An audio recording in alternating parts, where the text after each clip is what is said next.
tuve que entender a porrazos que tenía que tener una patita más comercial para que esto que era más creatividad pudiera vivir igual. Porque si estoy a pura creatividad, nadie vive. Matías Hernán transformó su victoria en Project Runway Latinoamérica en 2013 en una marca con identidad propia, llevando su visión futurista desde las vitrinas chilenas hasta la New York Fashion Week. Tener un buen equipo, rodearse de gente que sabe lo que está haciendo y aprender que uno no lo puede hacer todo.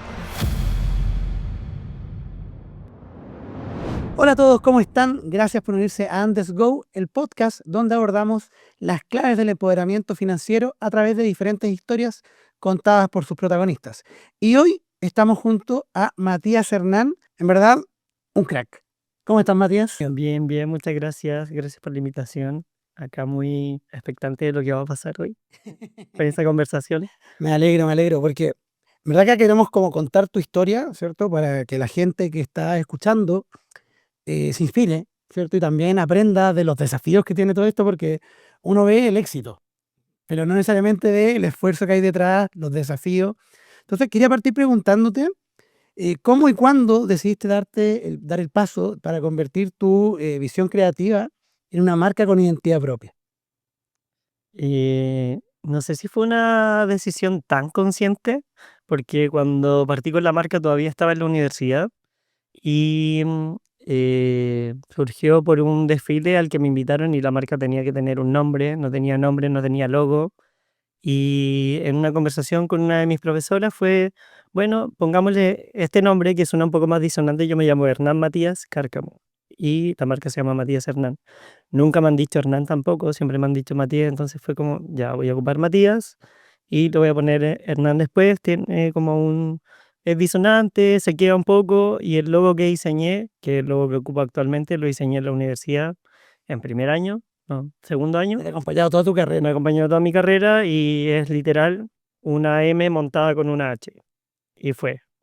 Y a partir de eso fueron pasando varias cosas como empezar a generar material. Principalmente esa fue mi motivación. Empecé a trabajar en dirección de foto, en producción de moda y empecé a crear ropa para las fotos. Ya, Como que a mí perfecto. me interesaba mucho generar la imagen. Entendí un poco cuando estaba en la universidad que esa era la forma de comunicar y cuando uno tiene como afinado un poco el ojo de cómo comunicas perfectamente, dependiendo de la luz, dependiendo de la pose, dependiendo del lugar, como que todo comunica. Entonces empecé a darle como,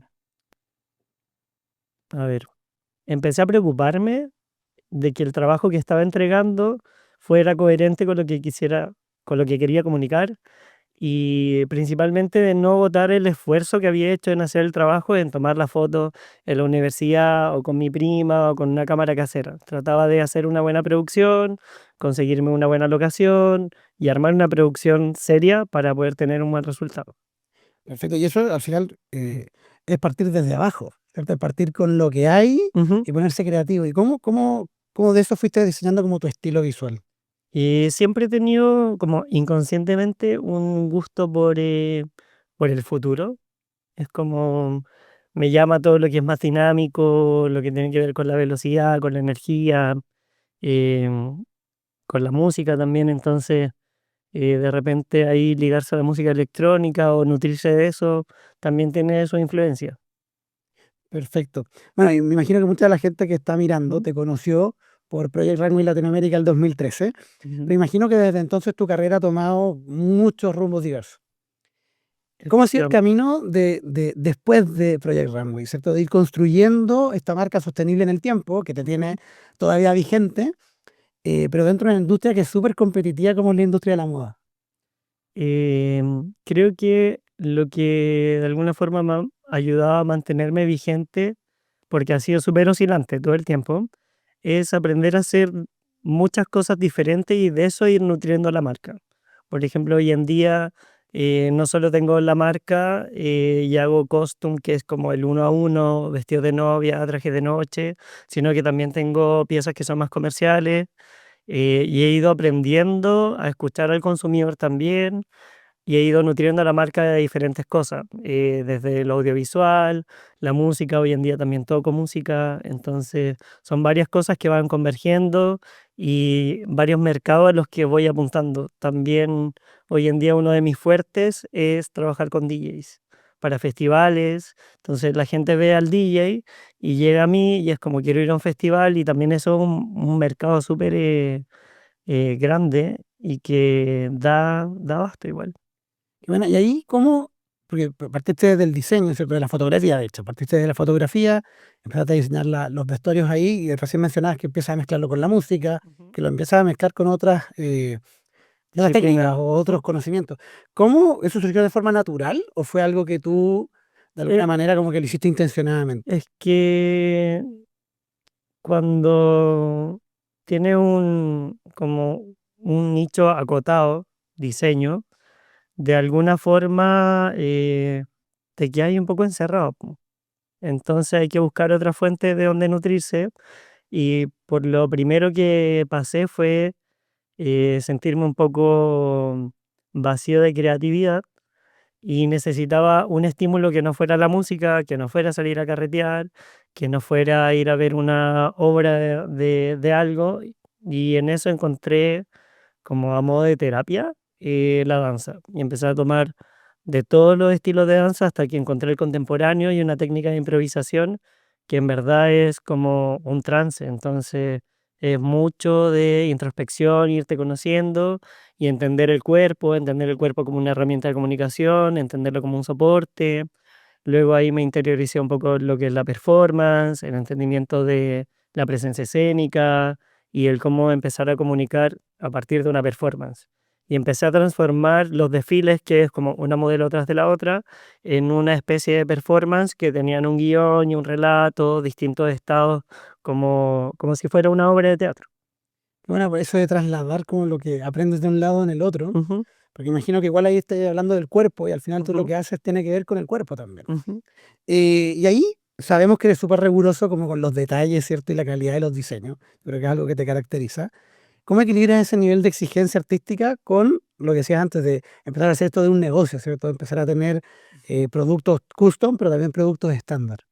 Y es transformarse en pulpo igual, porque hay que aprender de todo y tener el ojo en todas partes.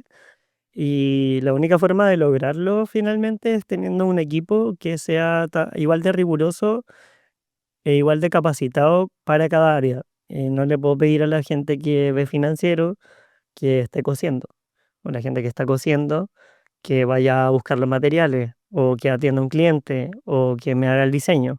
Como que tenemos varios personajes dentro del equipo con los que se van canalizando las tareas. Hay desarrolladores, gente con quien discuto más lo creativo, gente con quien veo logística y así. Como que la clave en verdad es tener un equipo.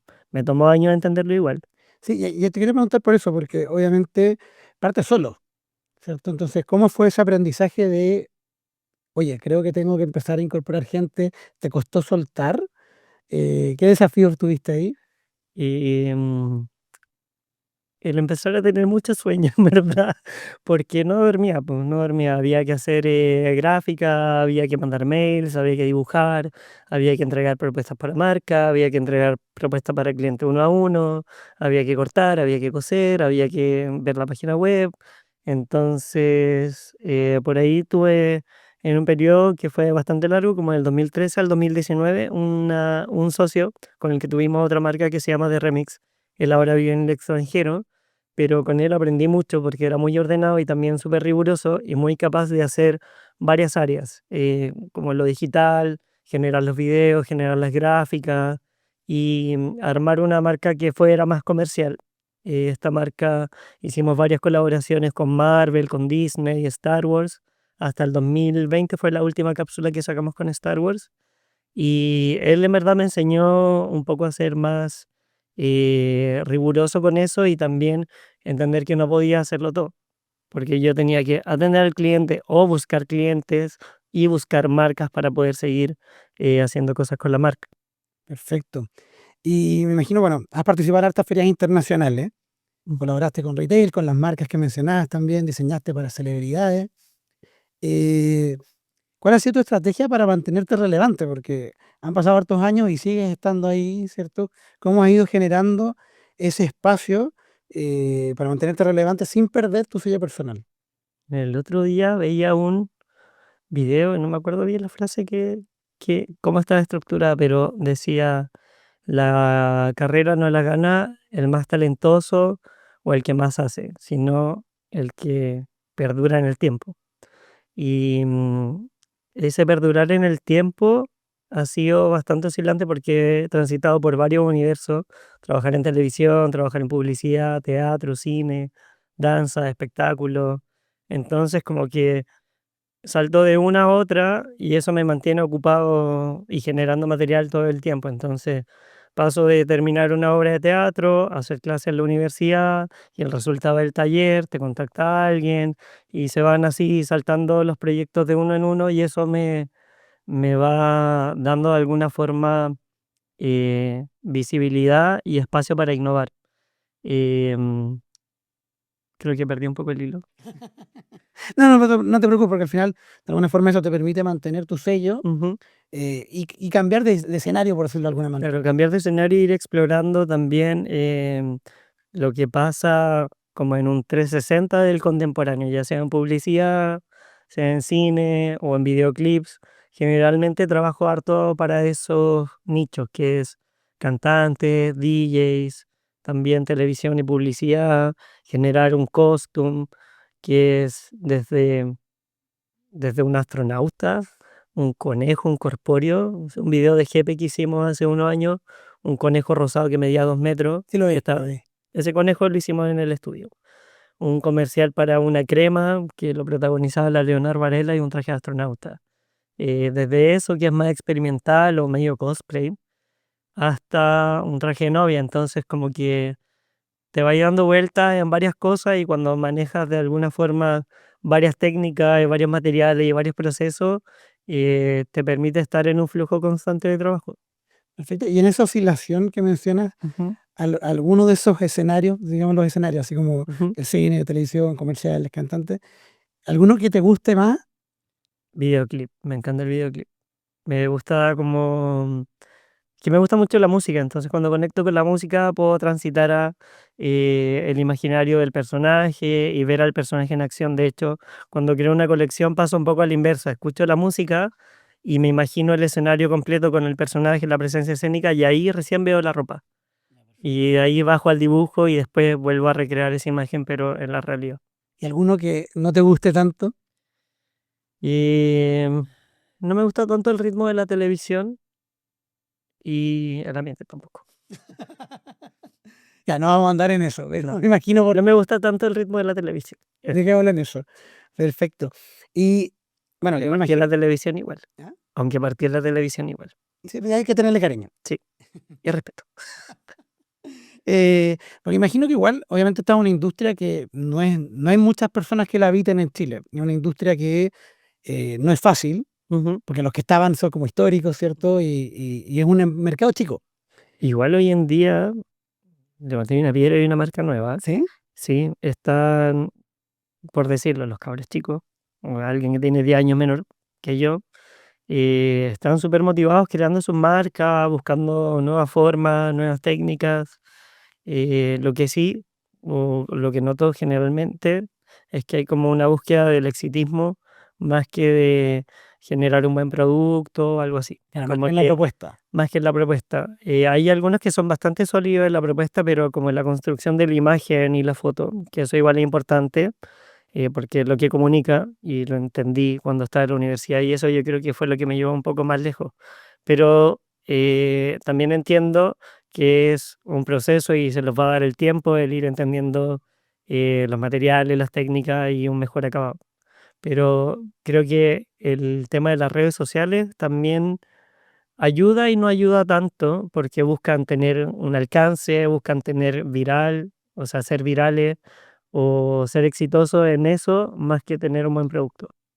Perfecto. Y ahí, algo que también les podría servir a ellos como aprendizaje, ¿cierto?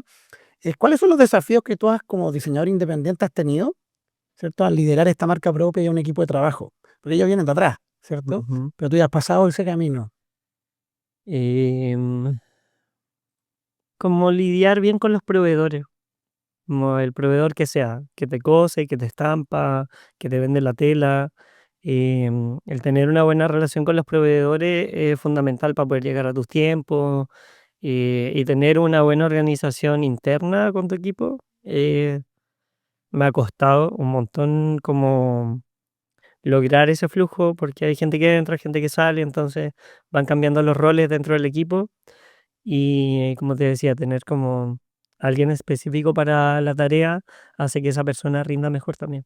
Y cómo han logrado ir creando ese equipo y que se mantengan contigo y que vayan aprendiendo? Eh, Generalmente se ha dado este último tiempo y desde un principio también creo que gente que tiene amor por el proyecto y también tenemos una relación de amistad. Entonces se genera un lazo que tiene que ver con la confianza, con la dedicación y también como con una disposición más allá de lo laboral y lo humano, un poco medio incondicional también. Es como remarle al proyecto porque le tengo fe al proyecto. Ya, buenísimo. Yo creo que eso es súper, súper relevante. Ujú.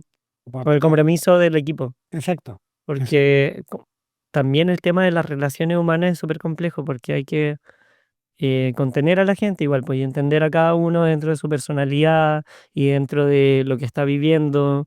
En ese sentido, igual trato de ser lo más comprensivo posible si alguien se siente mal o alguien no puede, dejarlo ir de alguna forma y no tomármelo personal, porque no creo que no hay como una maldad detrás de eso, es como obvio, no doy más, no puedo hacerlo, todo bien, buscaremos cómo resolverlo. Y a veces toca darlo nomás, pues, la persona deja la tarea y uno la tiene que tomar y terminarla. Claro, para eso son un equipo. Y que te quería preguntar otra cosa, porque uno de los aspectos, creo yo, desde afuera, ¿cierto? Que yo soy un externo, he visto la industria, pero no estoy metido adentro, pero que yo creo que destaca mucho de tu, por llamarlo así, tu obra, ¿cierto? Es la innovación en materiales, innovación en los procesos, en la forma en que estáis trabajando y en el desarrollo mismo de tu marca. ¿Lo ves como algo que sea un diferenciador de tu negocio en particular?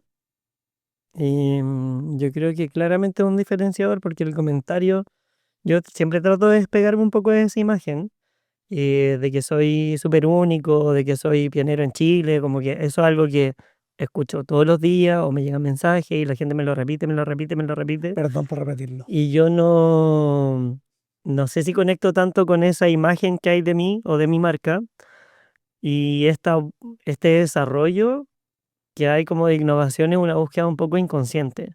Como que siempre me llama, como te decía en un inicio, lo que tiene relación un poco con el futuro y con la tecnología y siempre voy viendo cómo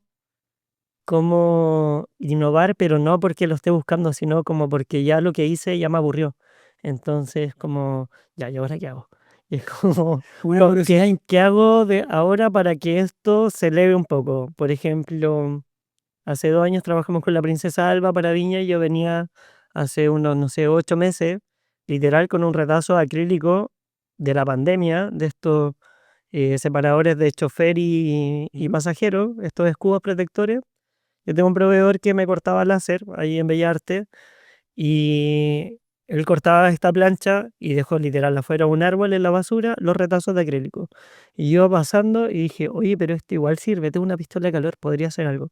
Agarré un par de pedazos, llamé a mi asistente al otro día y le dije, oye, a la tarde tenemos una foto, experimenta algo sobre el maniquí y termofórmalo, el diseñador industrial, el Mati. Y llegué, y le hice un boceto y lo tenía un poco avanzado, lo terminamos, lo pintamos, nos fuimos una foto y la pieza se veía increíble. Y empezamos a probar con acrílico termoformado. Después de eso, para Viña hicimos una pieza con la Princesa Alba de acrílico termoformado y seguimos haciendo piezas para DJs, hemos hecho un montón de acrílico termoformado. Y cuando eso ya me aburrió fue como, ¿y ahora esto cómo lo elevo? Y apareció un requerimiento de una agencia que necesitaban, la referencia eran unos vestidos de inteligencia artificial. Fue como, ¿cómo hago que esto Existas. exista? Y están estos letreros que dicen salida, y la técnica de cómo iluminar ese letrero es que en el canto del acrílico hay una luz escondida y te ilumina el grabado. Entonces lo que hicimos fue hacer una base de este acrílico cortada en láser, grabada en láser con una gráfica y adentro un corsé en una canal impresa en 3D, metimos una wincha LED y en la espalda hicimos una columna con lo mismo. Y al momento de prenderlo, se ilumina todo el vestido. Entonces, como que la pieza de acrílico evolucionó a ser un vestido animado, eh, o sea, con iluminación animada por Wi-Fi. O sea, teníamos con un tablet, programándolo al ritmo de la música, moviéndolo, Buena. prendiéndolo, apagándolo.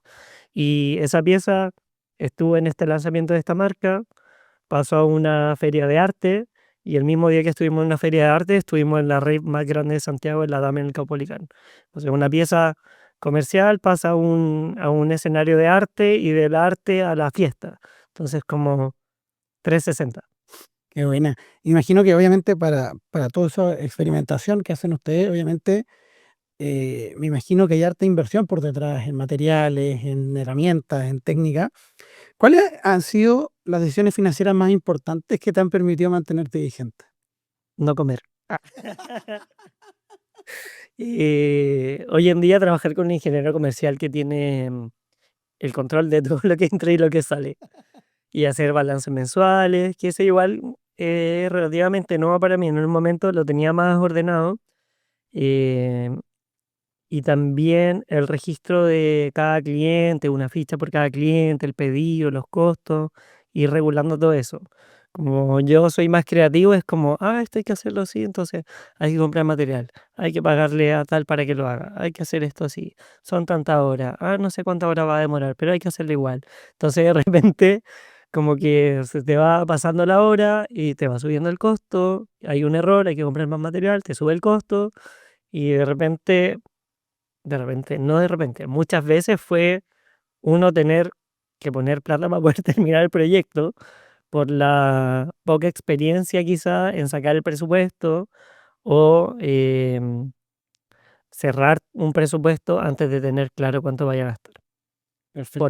Por miedo igual de el proyecto no va a salir si cobro lo que hay que cobrar, pero también si no cobras lo que hay que cobrar, no se puede hacer realmente.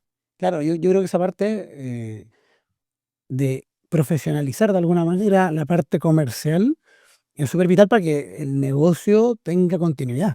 Y tenerlo equiparado. Yo tuve que entender a porrazos que tenía que tener una patita más comercial para que esto, que era más creatividad, pudiera vivir igual. Porque si estoy a pura creatividad, nadie vive. Si estamos a puro comercial, todo aburrido. Entonces, como que tiene que ir así, uno alimenta al otro y así. Buenísimo. Y recién estabas hablando del tema de el precio que le pones Ujú, al proyecto, ¿cierto? Para que te cubra los costes, para que sea viable. ujú. ¿Cómo aprendiste a ponerle valor económico a tu trabajo creativo sin subestimarlo o sin cobrar de más o buscar ese balance?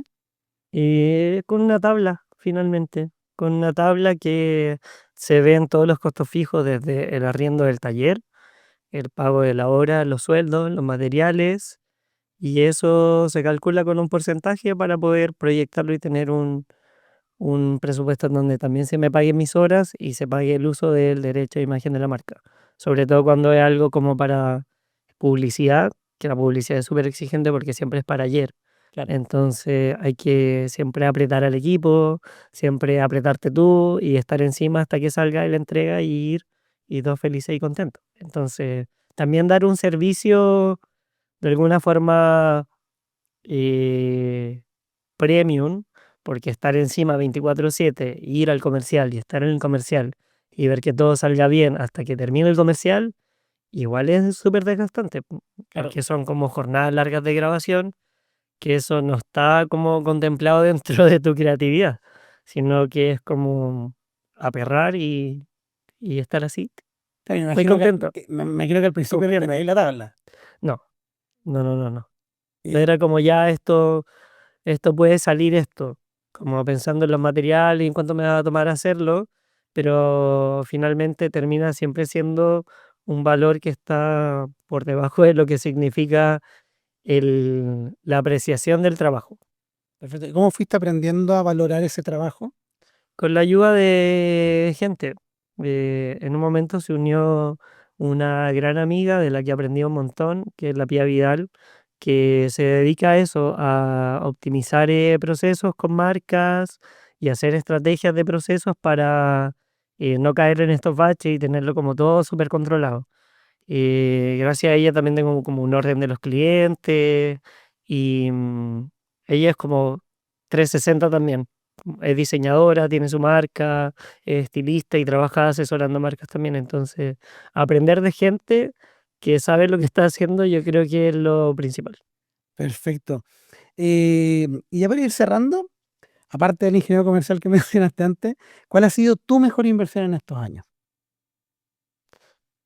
Mi mejor inversión en estos años, encontrar cosas que no tienen que ver con mi trabajo duramente, o sea, em, encontrar cosas que me motiven o me inspiren para poder seguir haciendo mi trabajo. En este caso, hoy en día es la música. Estoy hace un año y medio más o menos tocando todos los fines de semana en fiestas o eventos y partió como algo muy que tenía pendiente igual. De familia, mi papá es DJ, o sea, crecí escuchando música y siempre tuve pendiente aprender a ocupar las máquinas. Pero tengo 20 30 amigos DJs, entonces era como siempre estar ahí, pero no hacerlo y empezar a hacerlo de una forma muy mezclando Spotify con YouTube, subiendo y bajando volumen, como a pura oreja. Fue ya como, basta, hay que aprender a ocupar las máquinas y después de eso hacer que esto que me motiva igual y lo disfruto se transformara en algo que sin querer terminó siendo también una fuente de ingreso. Qué bueno, ir diversificando. Diversificando también, pasar a hacer clases o talleres. Yo creo que el tener varias, creo que una de las cosas que más agradezco es la no monotonía de trabajar en esto, porque cada día hay que hacer cosas diferentes. Si bien hay procesos que son de 2 semanas o pueden ser 3 meses, que llevar, no sé, una novia, un vestido de noche, son 3 meses teniendo reuniones, probando, corrigiendo. Todos los días me enfrento a hacer cosas diferentes. Un día tengo que hacer fotos, un día tengo que hacer videos, un día vengo a grabar un podcast. ¿Podcast se dice? Las dos funcionan. Ya, un podcast. Hay días que tengo que ir a hacer clases, días que tengo que poner música y así. Buenísimo. Última pregunta. Si mañana tuvieras que empezar de cero, ¿qué harías primero para vivir de la moda? Postular a un reality. Em, el posicionar mi vida. Pues creo que esa es una de las preguntas que más hacen las generaciones nuevas cuando no sé, he hecho charlas como, ¿qué hago para hacerme viral? ¿Qué hago para hacerme conocido? Creo que nunca fue tanto mi objetivo como hacerme conocido o causar impacto, sino escuchar como mi interior y mis ganas de hacer. Siempre mi motivación principal ha sido crear. Entonces, ahora que sé todo lo que hay que hacer como detrás de la creación, creo que tomaría cursos de administración y gestión, que son cosas que, si te soy sincero, me la secan un poco. No me gusta. No me gusta, lo paso mal porque no es algo que se me dé naturalmente. Entonces es un doble, triple esfuerzo. Y lo que yo me demoro 5 horas en hacer un Excel, alguien se demora 20 minutos. Entonces, no son cosas con las que congenio, pero teniendo una noción más de eso, que lo he ido aprendiendo con el tiempo, se te facilitan las tareas. Entonces, te ayuda a tener una visión más panorámica del alcance que puedes hacer con el recurso que tienes. Perfecto. Matías, Ujú, una última cosa. Si le tuvieras que decir algo a la gente que está escuchando acá, ujú. ¿cierto? Sobre cómo empoderarse financieramente, cómo buscar este espacio de independizarse, de generar una marca personal, ¿qué consejos les darías? Tener un buen equipo, rodearse de gente que sabe lo que está haciendo, porque uno no lo puede hacer todo y uno no sabe. Hay gente que sí, que es seca y que le va bien haciendo la cámara, comunicando, siendo el rostro de la marca, diseñando, pero yo creo que al pastelero, los pasteles, ¿cómo era? Algo Sí. así. Eso, como los números con un ingeniero comercial, que alguien que sepa de proyecciones, de plan de negocio, de estadísticas, de todo. La persona que cose o que el modelista, el que hace el molde, que tenga una buena precisión no le puedes pedir las tareas a alguien que no las sabe hacer. Entonces, si bien eso se puede entrenar, siempre hay una persona idónea que lo logra y lo sabe porque lo tiene internalizado. Entonces, siempre es un buen equipo y aprender que uno no lo puede hacer todo también. Buenísimo, muchas gracias Matías. Y a la gente que está en su Gracias. casa, vaya a seguirlo, ¿cierto? Que los diseños son hermosos y todo lo que está haciendo para que conozcan más de su obra y de los proyectos en que está metido Matías Hernán. Y dejarlos invitadísimos a que sigan viendo los episodios de Andes Go, este podcast donde estamos buscando conocer desde las historias reales de sus protagonistas cómo empoderarse financieramente y lograr, ¿cierto?, sacar adelante sus proyectos. Que estén muy bien, cuídense mucho y nos vemos a la próxima.